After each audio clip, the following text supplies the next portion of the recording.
Hello everyone, मैं हूं sign और आप सभी लोगों का स्वागत है फिजिक्स विद साइन के एक नए वीडियो में। आज आप लोगों का बहुत ही एक इम्पॉर्टेंट चैप्टर और बहुत ही आप लोगों का नेग्लेक्टेड चैप्टर जो कि है कम्युनिकेशन सिस्टम। आपके क्लास 12 के फिजिक्स बुक का एकदम लास्ट चैप्टर है कम्युनिकेशन सिस्टम। और ज़्यादातर बच्चों को मैं हमेशा देखता हूँ कि ये चैप्टर को अवॉइड करके जाते हैं, एकदम लास्ट में है, बोलते हैं सर ये चैप्टर इतना छोटा चैप्टर है, पढ़ेंगे नहीं, जो कुछ होगा नहीं, हम लोग ठीक मतलब अपना मंजिल में पहुंच जाएंगे। लेकिन ऐसा नहीं है। इस चैप्टर से आप लोगों का जेई में बहुत सारा क्वेश्चन आता है, आप लोग का बोर्ड्स में तो आता ही आता है, बोर्ड्स में कंपलसरी 4 से 5 नंबर इस चैप्टर से आता है। इसके अलावा हमारा जो जेई है, नीट है, उसमें भी यहाँ से छोटा छोटा छोटा था, लेकिन ईजी क्वेश्चन आता है। तो थोड़ा अगर समझ लेंगे यहाँ से कुछ भी क्वेश्चन आप लोग वहाँ पर अटेंड कर पाएंगे। तो जितना जरूरत है मैं आप लोग को उतना पढ़ा दूंगा। ये मतलब 2-3 तो लेक्चर्स के अंदर मैं ये पूरा टॉपिक कवर करूंगा और मेरा ये लेक्चर्स देखने से आप लोगों का बोर्ड्स एंट्रेंस एग्जाम सब क्वालिफाई हो जाएगा, ये मेरा गारंटी है। तो चलिए शुरू करते हैं। और ये आप लोग को जानना भी चाहिए, जिसके बारे में पूरा आप लोग का जो अभी हम लोग का टेक्नोलॉजी है, एडवांसमेंट ऑफ टेक्नोलॉजी, जो फोन है, उसके बाद अब लैपटॉप है, इंटरनेट, सब कुछ तो इसके अंदर पड़ता है। तो जिसको आप लोग 24 घंटे यूज करते हैं तो उसके बारे में तो जानना आप लोगों को जरूरी है। तो देखिए एक नॉर्मल सिग्नल कैसे होता है। एक कम्युनिकेशन सिस्टम का पहले ब्लॉक डायग्राम समझिए। तो क्या होता है, कोई सिग्नल मैं अगर अभी मैं किसी को फोन में बात कर रहा हूँ तो मेरे से सिग्नल जाएगा, फिर वो रिसीव करेगा। तो ये फिनोमेना कैसे होता है, या कुछ भी एक रेडियो में एक ब्रॉडकास्ट हो रहा है, टीवी में ब्रॉडकास्ट हो रहा है, तो कैसे होता है, सबसे पहले ये आप लोग को जानना पड़ेगा। तो इंफॉर्मेशन सेंटर, या आप उसको सोर्स भी बोल सकते हैं, इसको आप लोग सोर्स भी बोल सकते हैं, मतलब जहां से हमारा सिग्नल आ रहा है। तो इंफॉर्मेशन सेंटर से हमारा क्या हुआ, एक मैसेज सिग्नल आया। मैसेज सिग्नल कहाँ आया, एक ट्रांसमीटर में। अब ये ट्रांसमीटर क्या है, ये ट्रांसमीटर है जिसको ट्रांसफर करते हैं। ट्रांसमीटर मतलब ट्रांसफर, मतलब एक जगह से मैसेज सिग्नल को ट्रांसमिटेड सिग्नल, मतलब सिग्नल को कैसे दूर भेजेगा। मतलब इंफॉर्मेशन सेंटर से जो हमारा सिग्नल जाएगा, किस माध्यम से जाएगा, इस ट्रांसमीटर की वजह से। अगर ट्रांसमीटर नहीं रहा तो हमारा सिग्नल कभी भी जा नहीं पाएगा। ट्रांसमीटर हमारा एंटेना हो सकता है। ट्रांसमीटर पहले का जमाना में फोन देखिए क्या था, टेलीफोन में बात करते थे, एक लंबा एंटेना था। या मोबाइल फोन भी जो पहले का जमाना में था, एक एंटेना लगा हुआ रहता था, छोटा सा करके एक एंटेना लगा था मोबाइल फोन में। इसके अलावा पहले जो 4 व्हीलर्स था, गाड़ी में एक लंबा सा एंटेना ऊपर से उठा हुआ सकता था, वो सब क्या था, वो सब ट्रांसमीटर था। और अभी भी ट्रांसमीटर है, हम जो रास्ते जाते देखते हैं टावर्स, मोबाइल फोन टावर्स, सब कुछ क्या है, ट्रांसमीटर। तो इंफॉर्मेशन सेंटर से ट्रांसमीटर में सिग्नल गया। ट्रांसमीटर क्या किया, सिग्नल को ट्रांसमिटेड सिग्नल में अंदर लेके ट्रांसमिटेड चैनल के अंदर दे दिया। ट्रांसमिटेड चैनल से क्या हुआ, इस चैनल से हमारा जो रिसीवर है वहां तक जाएगा। लेकिन यहां पर बीच में एक चीज आ जाता है, नॉइस। ये नॉइस क्या है, नॉइस एक अनवांटेड सिग्नल है। Noise is nothing but A unwanted signal.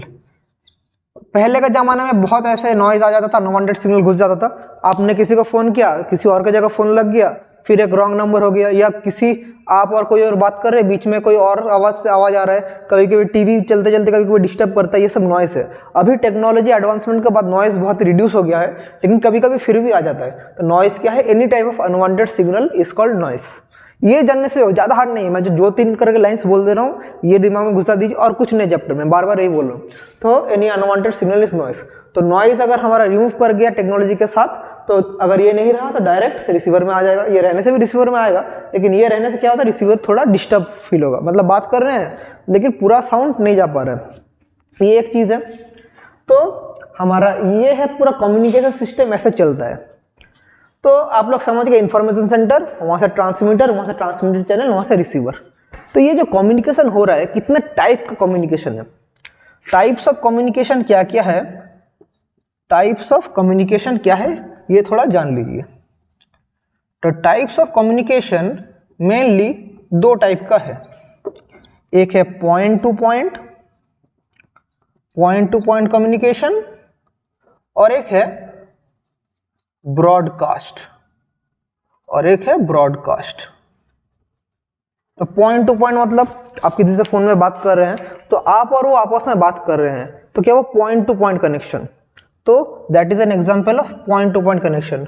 Broadcast क्या है, टीवी में कुछ ब्रॉडकास्ट हो गया, तो टीवी से तो आपके पास सिग्नल आ रहा है, लेकिन आप टीवी में सिग्नल नहीं भेज पा रहे हैं। एक रेडियो में ऑडियो बज रहा है, एक रेडियो में रेडियो फोरकास्टिंग हो रहा है, तो रेडियो में सिग्नल आके ब्रॉडकास्ट हो रहा है, तो वो सब क्या है, ब्रॉडकास्ट। मतलब आप रेडियो को इन्फॉर्मेशन नहीं दे रहे, रेडियो आपको इन्फॉर्मेशन दे रहा है। लेकिन फ़ोन में, उसके बाद आप लोग अगर कोई वायरलेस में बात करेंगे या आप लोगों का जो टेलीफोन है, ये सब क्या है, पॉइंट टू पॉइंट, जिसमें टू एंड फ्रो कम्युनिकेशन, मतलब टू एंड फ्रो कम्युनिकेशन ऐसा करके एस्टेब्लिश्ड होगा, that is called point two point communication. और अगर डायरेक्टली ब्रॉडकास्ट हुआ, दैट इज अ ब्रॉडकास्ट।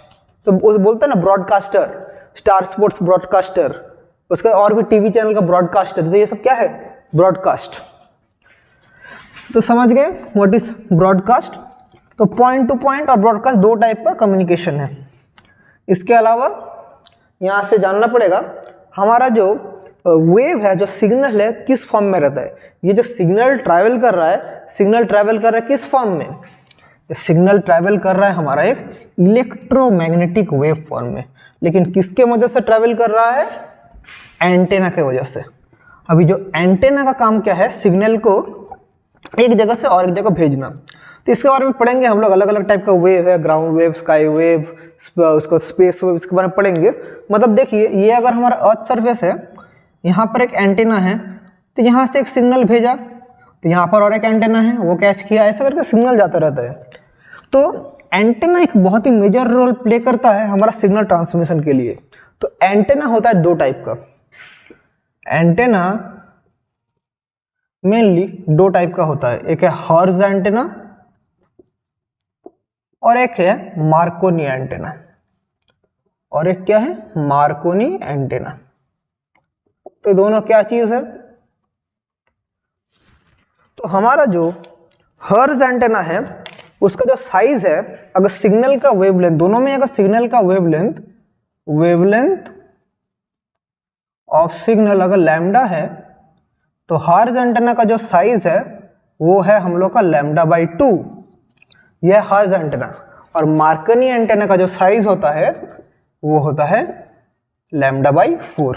यही दोनों के बीच में मेन डिफरेंस है। अगर किसी भी वेवलेंथ का, सिग्नल का वेवलेंथ है लैम्डा, तो हर्ट्ज एंटेना का साइज होता है λ/2 और मार्कोनी एंटेना का साइज होता है λ/4। यही है बेसिक चीज। तो मैं क्या बोल रहा था, एंटेना तो जरूरी है हमारा वेव को ट्रैवल करने के लिए, और हमारा वेव जो ट्रैवल होता है, कभी कभी लो एम्पलीट्यूड, लो फ्रीक्वेंसी का वेव हाई एम्पलीट्यूड हो जाता है, कभी कभी हाई को लो करना पड़ता है, तो वो है मॉड्यूलेशन डीमॉड्यूलेशन। उसके बारे में हम लोग बाद में पढ़ेंगे, उसमें हम लोग इक्वेशन भी एस्टेब्लिश करेंगे, वो नेक्स्ट वीडियो के लिए मैं अलग से रखता हूँ मॉड्यूलेशन डीमॉड्यूलेशन।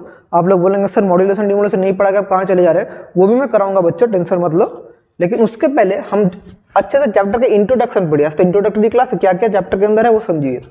तो हमारा अगर देखिए अर्थ में सिग्नल कैसा ट्रैवल होता है, तो अगर ये हमारा अर्थ है, अर्थ के चारों तरफ अलग अलग लेयर्स है। तो सबसे पहले ट्रोपोस्फियर, फिर स्ट्रेटोस्फियर।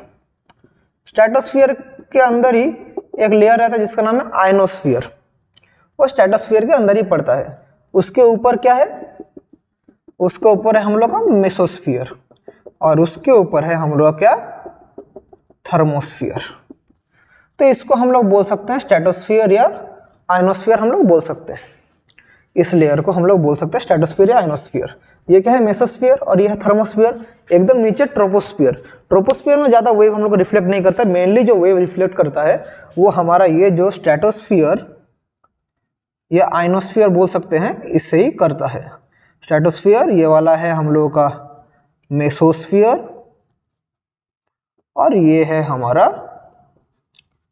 थर्मोस्फियर, ये हमारा थर्मोस्फियर। तो यहाँ से जब वेव रिफ्लेक्ट करेगा तो अलग अलग टाइप के इलेक्ट्रोमैग्नेटिक वेव्स है। तो हमारा अलग अलग टाइप का EM वेव सिग्नल है।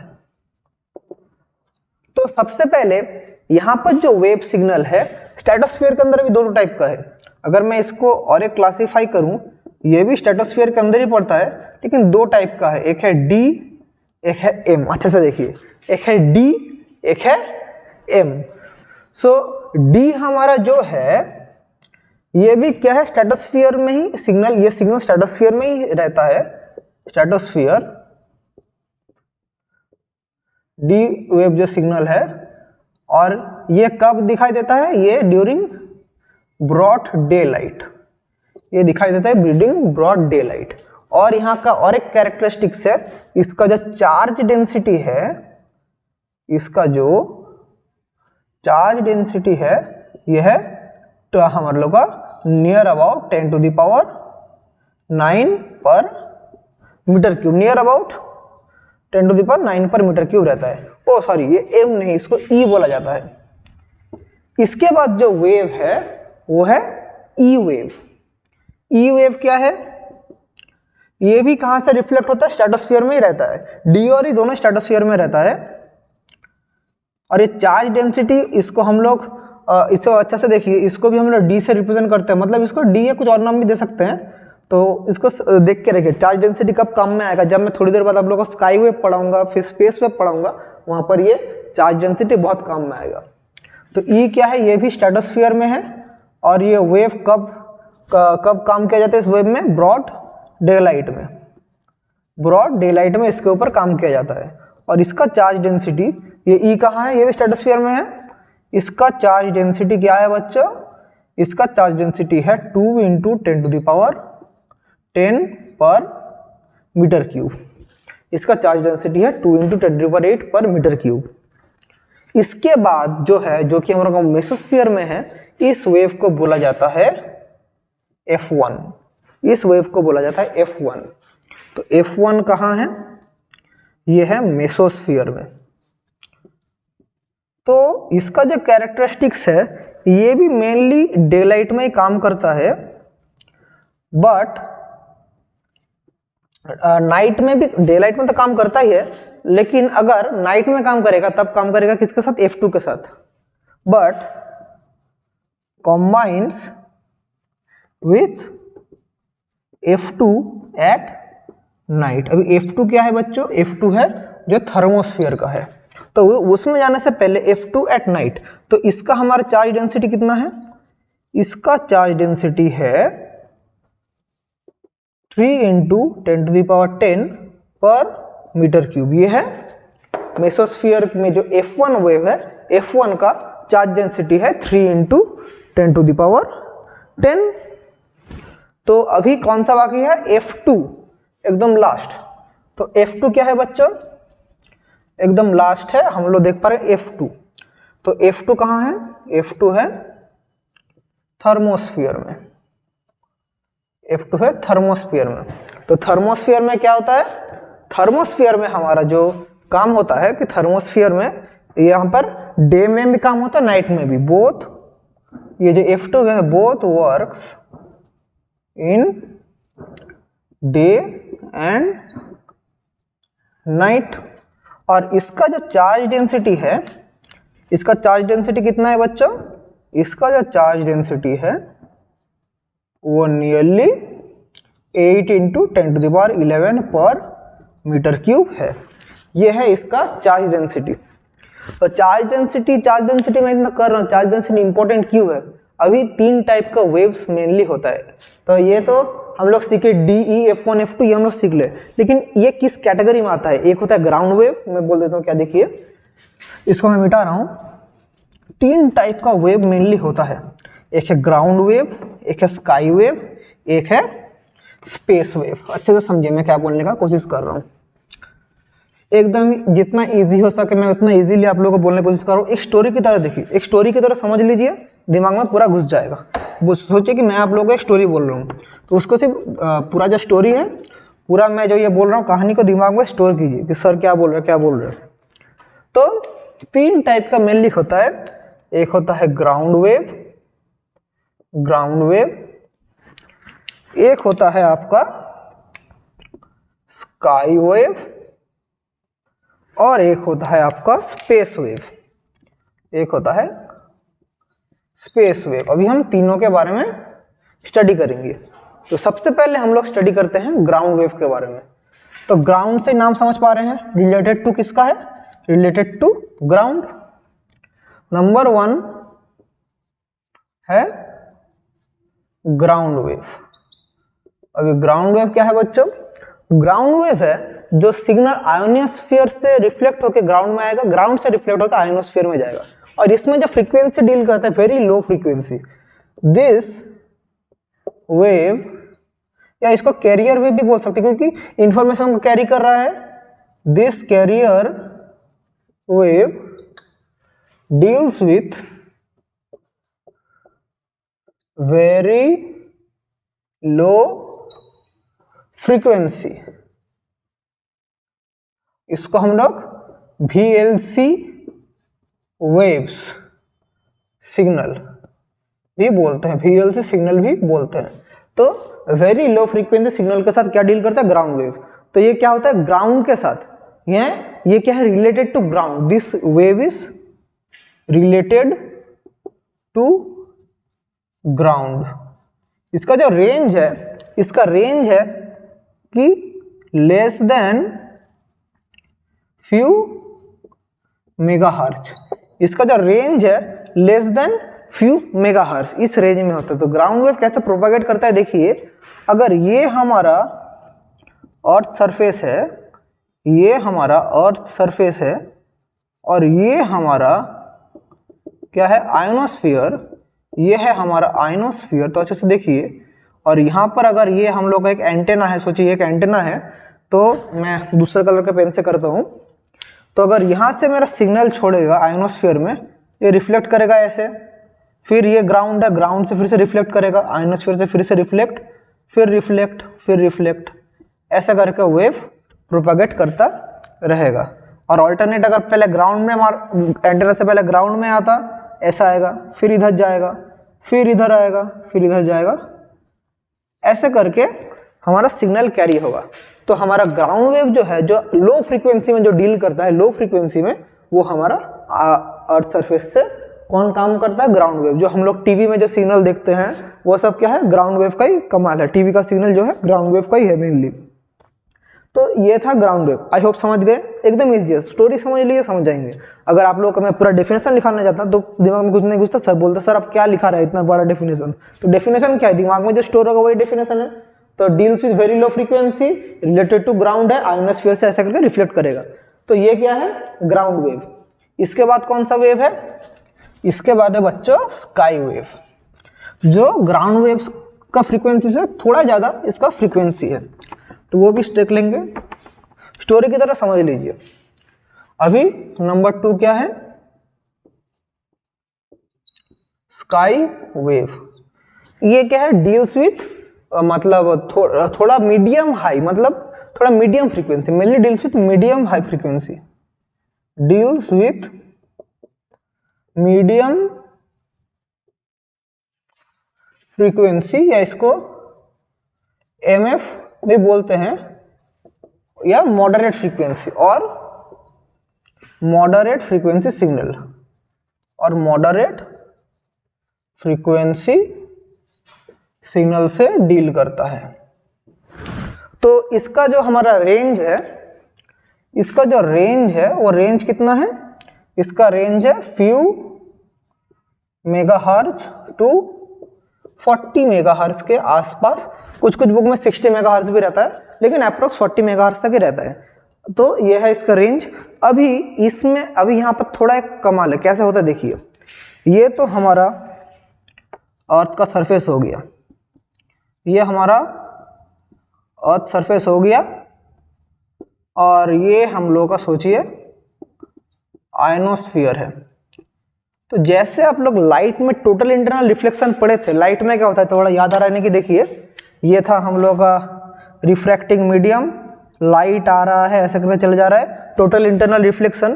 ठीक उसी प्रकार का कुछ फिनोमेना इधर होता है, लेकिन यहाँ पर दो चीजें यहाँ पर आप लोग को जानना पड़ेगा। देखिए अच्छा से मैं क्या बोल रहा हूँ, एक मैं दो डायग्राम बना रहा, फिर आप लोग को बोलूंगा क्या हो रहा है।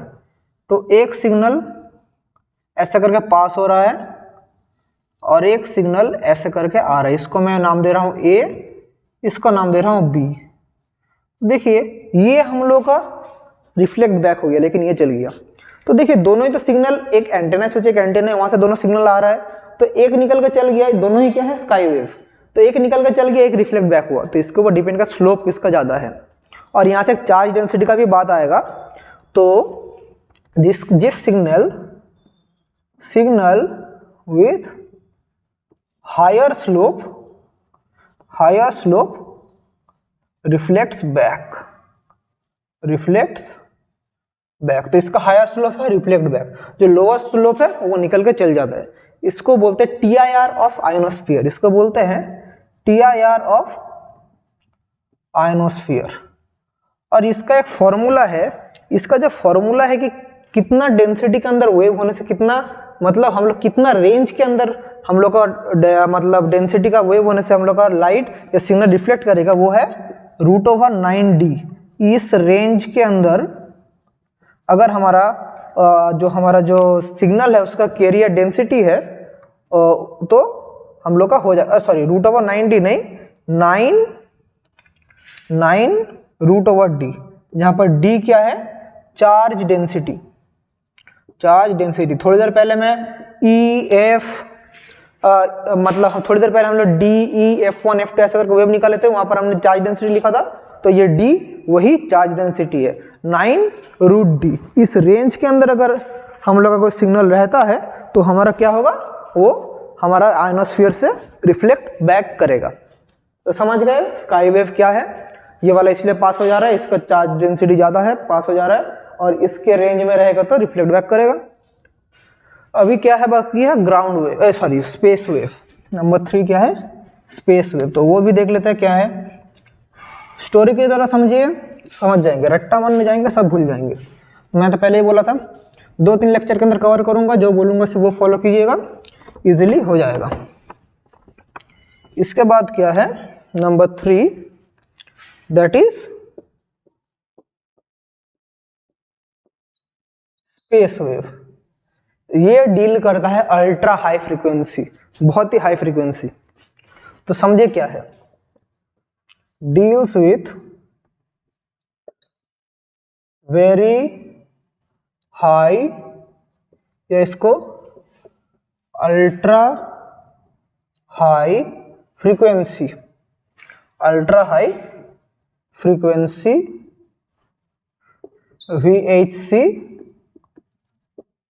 सिग्नल।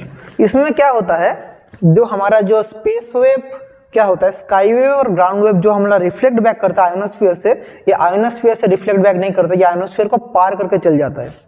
ये अगर हमारा अर्थ सरफेस है, ये आयोनोस्फीयर है, इसको पार करके चल जाता है, कौन सा, हमारा ये स्पेस वेव।